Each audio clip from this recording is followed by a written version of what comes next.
இன்னைக்கு தலைப்பு என்ன சொல்லலாம்? அன்பில் திளைப்பது எப்படி? அன்பில் வளர்வது எப்படி? அப்படிங்கிறத ஒரு 3 டிஃபரெண்ட் டாபிக்ஸ்ல நம்ம பேச போறோம். ஒன்று, ஒருத்தரை நம்ம எப்படி பார்க்கிறது? நல்லவங்களை கெட்டவங்களா பார்க்கலாமா? கெட்டவங்களை நல்லவங்களா பார்க்கலாமா? இப்படி பார்த்தா ஒரு பெரும் பெரும் தவறா? அப்படிங்கிற விஷயம்.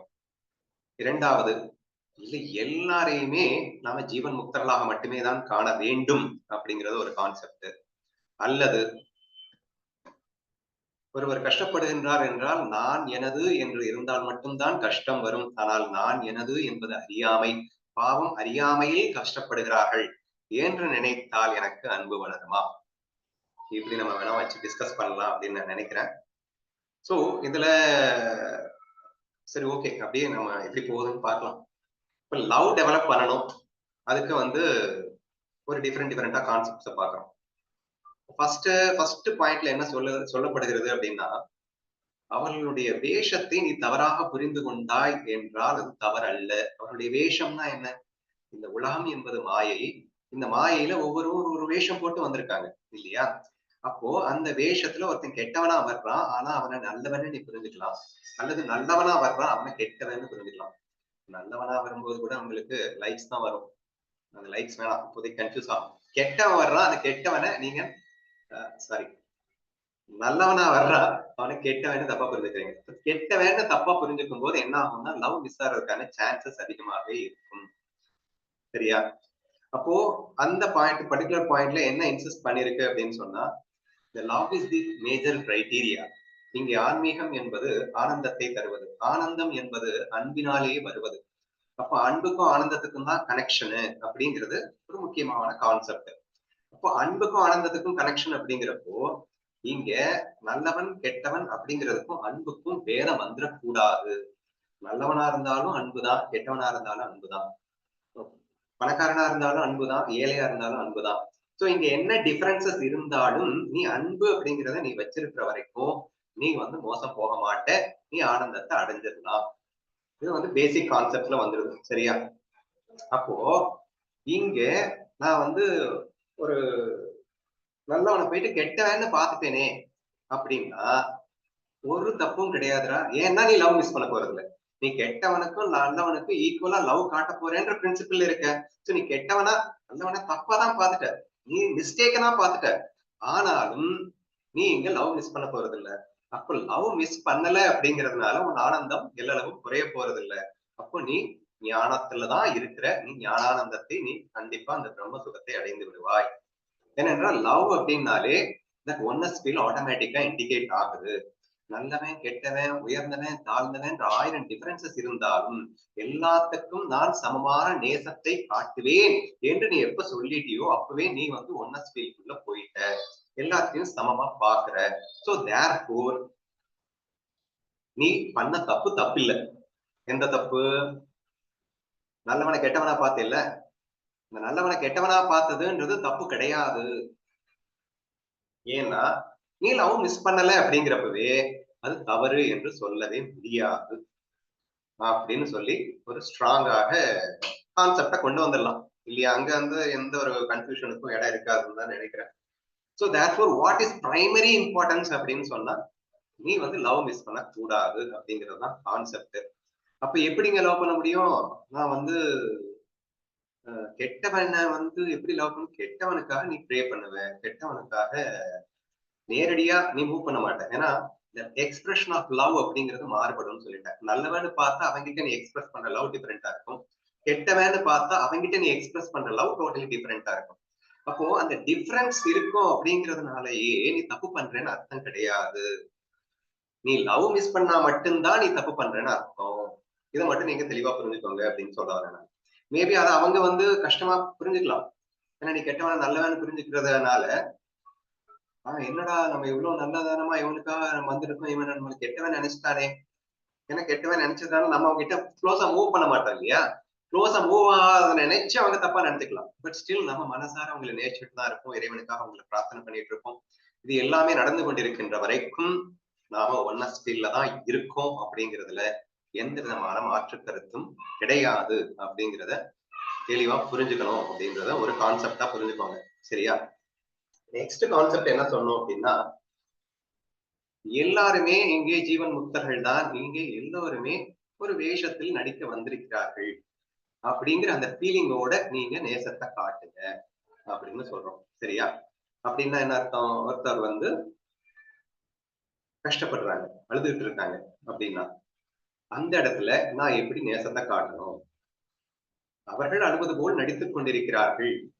இங்கே நான் அவர்களை தேற்றுவது போன்ற ஒரு நடிப்பை நான் செய்ய வேண்டும் என்ற ஒரு பூரிப்போடு, ஒரு முழுமையான புரிதலோடு இதை செய்ய வேண்டும் அப்படின்னு சொன்னா, கொஞ்சம் ஒரு கன்ஃப்யூஸ் ஆன மாதிரி இருக்கு. என்னங்க இது நடிப்பா? அவர்கள் அழுவது போல் நடிக்கிறார்கள். நான் வந்து அவர்களை தேற்றுவது போல் நடிக்கதா? அப்போ நான் தேத்துறதுங்கிறது உண்மை இல்லையா? நான் தேத்துறதுங்கிறது வந்து நடிப்பா? இப்ப நடிப்பா நல்லாவா இருக்கும் நடிப்பா? அப்படிங்கிற மாதிரி டவுட் வரலாம். இந்த டவுட்டுக்கு வந்து அவசியமே இல்லாத மாதிரி நான் உங்களுக்கு சிம்பிளா ப்ரூவ் பண்ணிடுறேன். கிருஷ்ணா ஃபீல் அப்படிங்கிற பேர்ல இது நான் எப்பவோ உங்களுக்கு சொல்லிக் கொடுத்த ஒரு விஷயம். என்ன சொல்லிக் கொடுத்திருக்கேன்னா, இந்த உலகம் முழுவதுமே கிருஷ்ணனாகத்தான் நீங்கள் காண வேண்டும். கண்ணன் மாய லீலை புரிவதற்காக லட்சக்கணக்கான ரூபங்களில் வந்து கொண்டிருக்கின்றான் என்று புரிந்து கொள்ளுங்கள்னு சொல்லியிருக்கேன். உங்களுக்கு எதிராக வருபவனும் கண்ணனே, உங்களை ஆதரித்து உங்களோடு சேர்ந்து விளையாட வருபவனும் கண்ணனே அப்படின்னு சொல்லியிருக்கேன். கேம்ல எதிரணி வீரனாகவும் கண்ணனே வருகின்றான், உங்கள் கைகோர்த்து விளையாடுபவனும் கண்ணனே வருகின்றான். இந்த புரிதலை மிஸ் பண்ணிடாதீங்க அப்படின்றதையும் நம்ம ஏற்கனவே நல்லாவே சொல்லியிருக்கோம். அப்ப என்ன ஆகும் அப்படின்னா, அனைத்தையும் கண்ணனாக நீங்கள் காணும் போது ஆட்டோமேட்டிக்கா லவ் ஃபீல மெயின்டைன் பண்ணிடலாம், ஒன்னஸ் ஃபீல மெயின்டைன் பண்ணிடலாம். அப்ப 100% பெர்ஃபெக்டா நம்ம வந்து கோலை ரீச் பண்றதுக்கு வெகுவாகவே உதவுகின்றது அப்படின்றத புரிஞ்சுக்கோங்க அப்படின்னு சொல்லியிருந்தேன். சரியா? இப்போ அதுல ஆஹ் ஞாபகம் இருக்கான்னு தெரியல. உங்ககிட்ட ஒரு தடவை நான் பேசும்போது கூட கேஷுவலா நான் என்ன பேசியிருக்கேன் அப்படின்னா, நீங்க எல்லாருமே அங்கே சாட்சாத் கிருஷ்ண பரமாத்மாவே இங்கே பல்வேறு வேஷங்கள் போட்டுக்கொண்டு ஏதோ அறியாமையில் இருப்பது போல் நீங்கள் இருப்பது போன்று உட்கார்ந்திருக்கிறீர்கள்.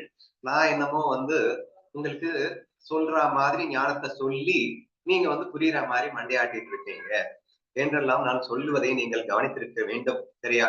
அப்ப இதுல என்ன இருக்குன்னா, எல்லாத்தையுமே கண்ணனா பாக்குறோம். கண்ணன் அறியாமையை வேஷம் போட்டு வந்திருக்கின்றான். நான் ஏதோ அவனுக்கே இதுல நான் ஒரு எக்ஸ்ட்ரா ஃபீலே காட்டுவேன். என்ன ஃபீல் காட்டுவேன்னா, கண்ணா ஒவ்வொரு நொடியும் உன்னிடம் பிச்சை எடுத்து உன் அன்பை பிச்சை எடுத்து வாழ்ந்து கொண்டிருந்த எனக்கு உனக்கும் அன்பு காட்டும் ஒரு பாக்கியத்தை கொடுக்க மாட்டாயா என்ற வேளையிலே அறிவே உருக்கொண்டவன் அவன், சர்வஞனான அவன், ஏதுமறியா ஒரு அறியாமை ரூபங்கள் பல எடுத்து எனக்கும் கிவர் என்ற ஒரு பாக்கியத்தை கொடுக்கின்றானோ. அதாவது நான் வந்து உங்களுக்கு கிவரா இருந்து இப்போ ஏன்னா கண்ணனுக்கு நான் கிவர் ஆகணும். ஏன்னா நீ எனக்கு கொடுத்து கொடுத்து நான் பிச்சை எடுத்துட்டே வாழ்ந்துட்டு இருக்கேனே கண்ணா, நான் உனக்கு கொடுக்கணும்னு ஆசைப்படுறேன்னு நான் ஆசைப்பட்டதுனாலயா நீ எல்லாம் வந்து அறியாமை வேஷத்துல வந்துட்டு என்கிட்ட வந்து பாடம் கேட்கணும்னு வர்ற. நான் நீ சொல்லி கொடுத்த அந்த ஞானத்தை நான் உனக்கே சொல்றேங்கிற பேர்ல நான் ஒரு கிவர் அப்படிங்கிற சுகம். ஏன்னா கிவர்ங்கிற ஒரு சுகம் தானே. பிகிங் ஒரு சுகம் தான், கிவிங் ஒரு சுகம் தானே. அப்ப அந்த கிவிங் சுகத்தை எனக்கு கொடுக்க வேண்டும் என்பதற்காக கண்ணா நீயே அந்த வேஷத்தில் வந்திருக்கின்றாயா என்று புரிந்து கொண்டு நான் இந்த விஷயத்தை செய்து கொண்டிருக்கின்றேன் அப்படிங்கிற அந்த விஷயத்தெல்லாம் நீங்க கேட்கும்போது இது கிருஷ்ணா ஃபீல்ட்ல ரொம்ப ஈஸியா புரியக்கூடிய ஒரு விஷயமா இருக்கு. எந்த அளவுக்கு அந்த லவ் மெயின்டெனன்ஸ் அப்படிங்கிறது ரொம்ப ஈஸியா இருக்கு அப்படிங்கறத நீங்க புரிஞ்சுக்கலாம். குறிப்பா வந்து ஆஹ் வில்லன் வேஷத்தில் வரக்கூடியவர்களுக்கெல்லாம் வந்து கிருஷ்ணா ஃபீல்ட்ல ரொம்ப ஈஸியா நம்மளால லவ் மெயின்டைன் பண்ண முடியும். ஏன்னா அவனை கண்ணனா பார்த்துட்டோம், அவன் வில்லன் வேஷமா பார்த்தோம். வில்லன் அப்படிங்கறத ரியலா பார்க்கல, வில்லனா வேஷனா பார்த்துட்டோம். ரெண்டாவது கண்ணனே அந்த வில்லன் வேஷத்துல வந்திருக்கான்னு பார்த்துட்டோம். அப்ப நம்ம அன்புக்கு ஒரு குறையும் இருக்காது இல்லையா? இன்னொன்னு என்ன சொல்லியிருப்பேன் கிருஷ்ணா ஃபீல்ட்ல, டேய் வில்லன் வேஷத்துல வர்ற கண்ணன் தான்டா உன்னை மெருகேற்றவே வந்திருக்கான், அவங்கிட்ட தான்டா நீ நிறைய அன்பு காட்டணும். ஏன்னா அவன் இருக்கிறதுனாலதான்டா நீ ஞானி ஆகுற. நீ லூசு, நீ மட்டும்தான் மறந்திருக்க, மீது எல்லா வேஷமே கண்ணன் தான். சோ உன் ஒருவனை தவிர மீது எல்லோரையும் ஜீவன் முக்தர்களா ஆப்பார். அங்க நான் கிருஷ்ணா ஃபீல்ட்ல சொன்னது. உன்னை மட்டும் வேணா மிஸ் பண்ணிக்கோன்னு சொல்லியிருப்பேன் நான். சரியா?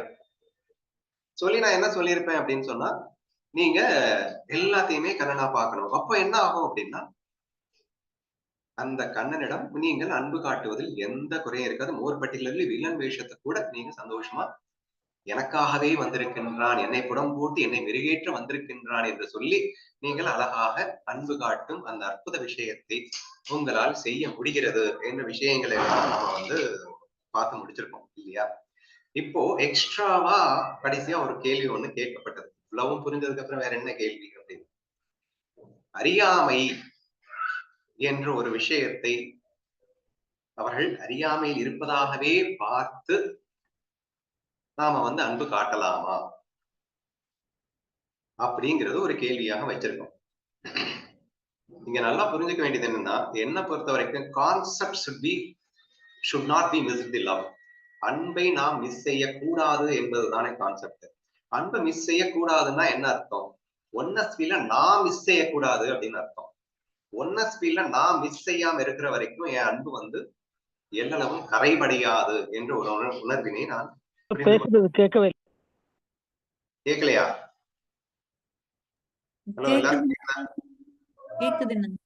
கேக்குதுண்ணா. ஓகே.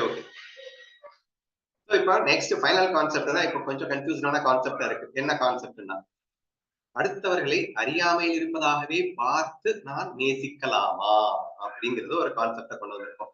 இங்க என்ன ஒரு டவுட் வந்துருச்சு அப்படின்னு சொன்னா, அவர்கள் அறியாமையில் இருப்பதாக நான் கண்டவுடன் நான் ஒரு படி மேல போயிட்டதாகவும் அவர்கள் ஒரு படி கீழே இறங்கி விட்டதாகவும் நான் அகங்காரத்தில் அவர்களுக்கு உதவி செய்வதாகவும் ஒரு நினைப்பு வந்துவிடுவதற்கான வாய்ப்பு இருக்கின்றது. உதாரணத்திற்கு இந்த கருணை தயை என்று அர்ஜுனனுக்கு வந்ததே முதல் அத்தியாயத்திலே, அவனுக்கு அந்த மாதிரி ஒரு ஈகோல தான் அவனுக்கு அந்த மாதிரி ஒரு ஃபீல் வந்துடுச்சு என்ற ஒரு விஷயம் இங்கே வைக்கப்பட்டிருந்தது அப்படின்றத புரிஞ்சுக்கோங்க. சரியா? நான் இந்த விஷயத்தை எப்படி அணுகிறேன் அப்படின்னு சொன்னா, ultimately I should develop my love. என்னுடைய ஒன்னஸ் ஃபீல் டெவலப் ஆகணும், என்னுடைய அன்பு டெவலப் ஆகணும். அதுதான் ஆன்மீகத்தை என்னை இறுதிக்கு கொண்டு போய் செலுத்தும் அப்படிங்கிறது தானே மேட்ரு. இப்போ அனைவரையும் நான் கிருஷ்ணா ஃபீல் இருந்து கொண்டு கண்ணனாகவே கண்டு பார்க்க வேண்டும் அப்படிங்கிற அந்த கான்செப்ட்ல பர்டிகுலரா நான் இங்க என்ன காட்டியிருக்கேன் அப்படின்னா,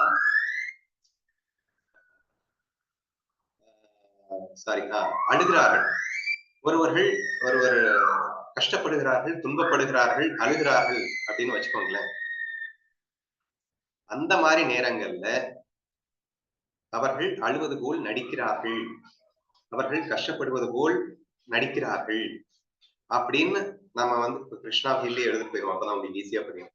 கண்ணன் அங்கே அழுது கொண்டிருப்பதாக ஒரு சீன் வருது. கிருஷ்ண மாயையா நீங்க பாக்குறீங்க.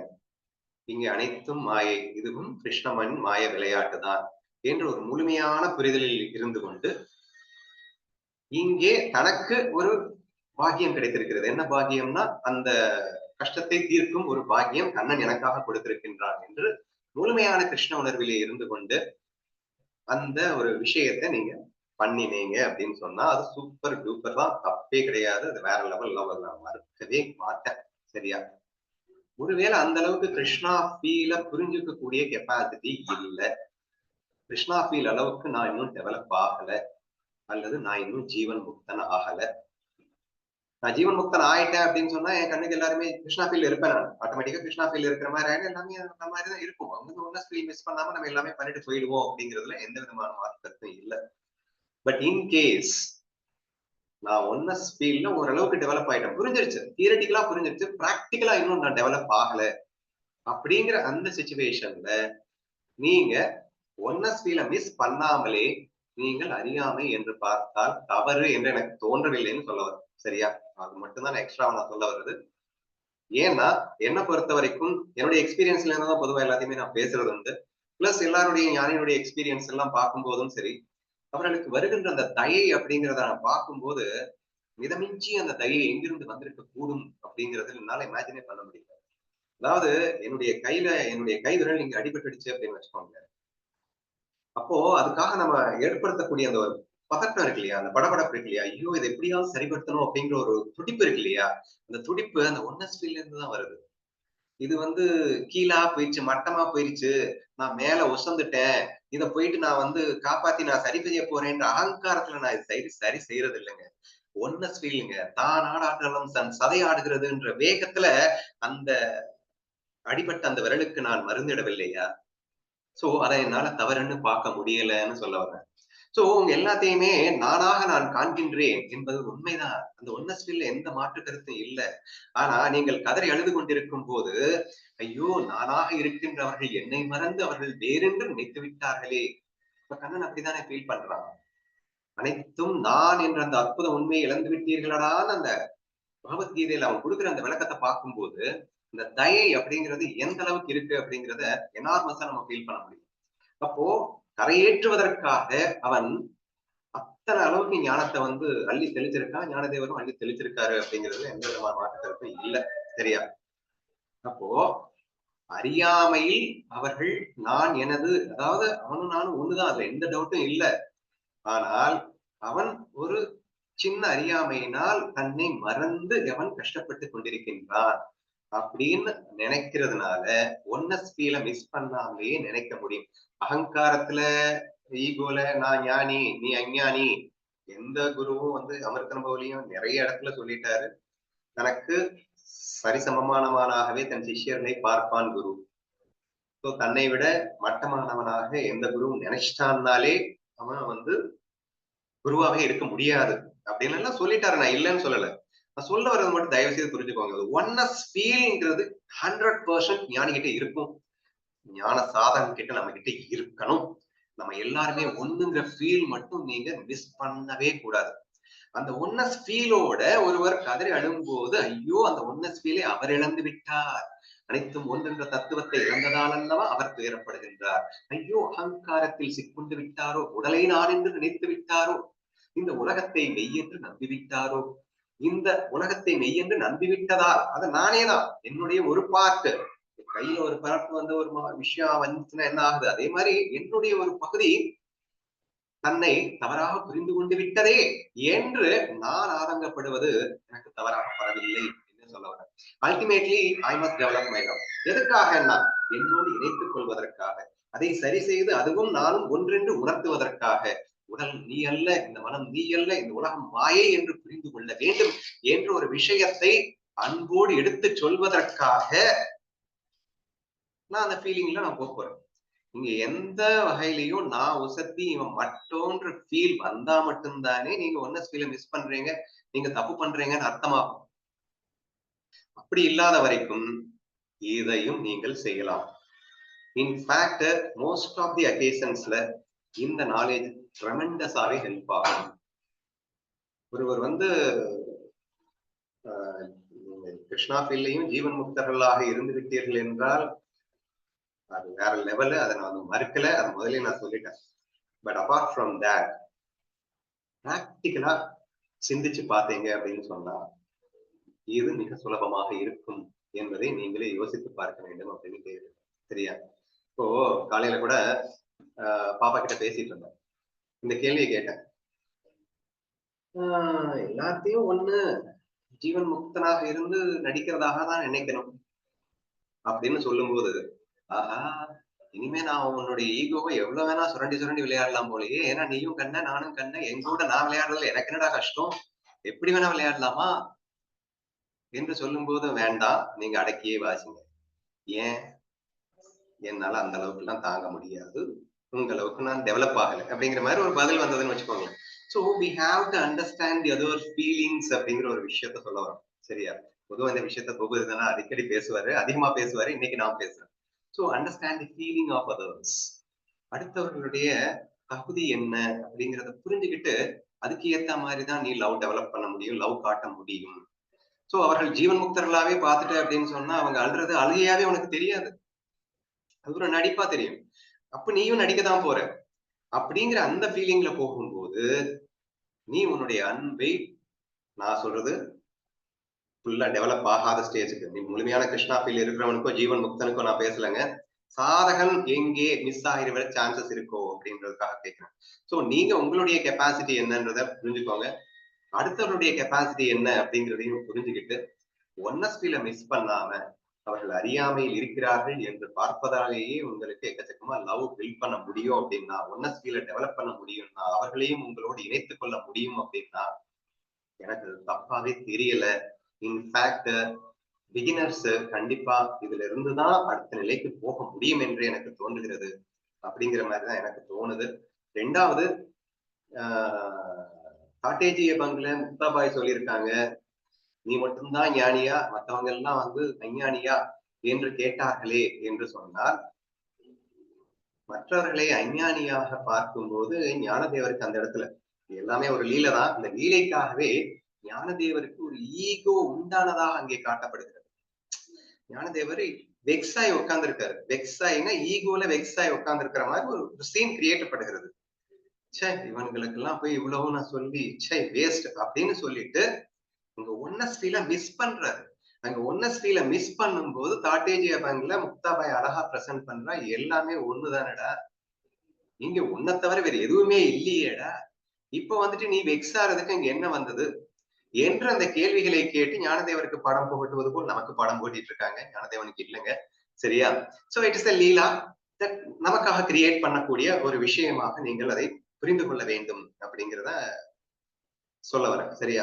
ரெண்டாவது, ஞானேஸ்வரி முழுக்க பாத்தீங்கன்னா அது வேற லெவல்ல இருக்கும். ஞானதேவர் ஸ்ரோத்தாக்களை பேசும்போது உங்களுக்கு தெரியாத எதுவுமே இல்லை, ஆனா நான் சொல்றத கொஞ்சம் காது கொடுத்து கேளுங்க அப்படின்னு சொல்லிட்டு நிறைய எக்ஸாம்பிள்ஸ். குழந்தை அப்பாவுக்கு ஒரு உருண்டைய வாயில வச்சா அந்த அப்பா கோச்சுக்கவா போறாரு அப்படின்னா, இந்த சாப்பாடே நீ கொடுத்ததுதான் அப்படின்னா, ஸ்ரோதாக்கள் நாம தான் அவரை பேசவே வைக்கிறோம். எல்லா நாலேஜும் நம்ம கிட்ட இருந்து தான் அவருக்கு வந்தது, ஆனாலும் நான் உங்களுக்கு கொடுக்க போறேன். So it's all indicates that what a kind of oneness feel the Gnanadev had with us அப்படிங்கறத நீங்க புரிஞ்சுக்கோங்க அப்படிங்கிறாங்க. So such a oneness feel அந்த அளவுக்கு டெவலப் பண்ணி வச்சிருக்கும் அதே வேளையில் அந்த oneness feel-ஓடு சும்மா செம்மையா அடிச்சு துவம்சம் பண்றாரு. ஒரு சில எக்ஸாம்பிள்ஸ் எல்லாம் பாத்தீங்கன்னா அப்படியே சுத்தில அடிச்சு தலையில அடிச்சு உடைக்கிற மாதிரி எல்லாம் வரும், சரியா?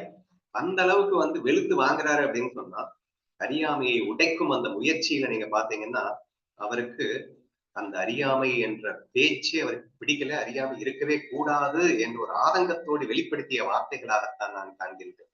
அல்டிமேட்லி லவ் அப்படிங்கிறது நீங்க ஏன்னா இந்த ஞானேஸ்வரிங்கிற ஒரு கிரந்தம் அறியாமையை உடைக்க வேண்டும் என்ற நோக்கத்தில் கிரந்தமாகத்தான் இருக்க முடியுமே தவிர, அறியாமையில் நடிக்கின்றவர்களுக்கு இங்கே நடிகைங்கள் என்று சொல்லி வந்த கிரந்தமாக இருக்க முடியுமா அப்படின்னு எனக்கு தெரியல. சோ டோட்டலி அறியாமையே துவம்சங்கிறது இருந்த இடம் தெரியாம நாசமாகக்கூடிய ஒரு கிரந்தமாக இந்த ஞானேஸ்வரிங்கிற கிரந்தம் அமைஞ்சிருக்கு.